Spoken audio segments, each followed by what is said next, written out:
Setting up a WordPress website on IONOS is a straightforward process. Follow these steps to get started.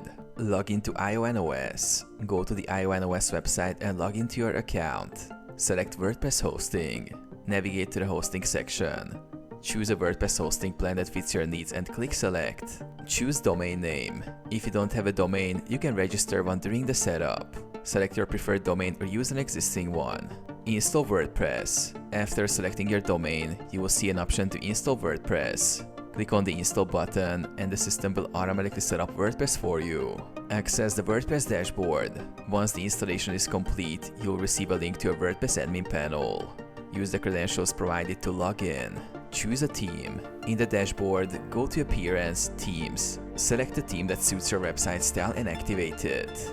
Add content. Start creating pages and posts through the Pages and Posts sections. Customize your site settings as needed.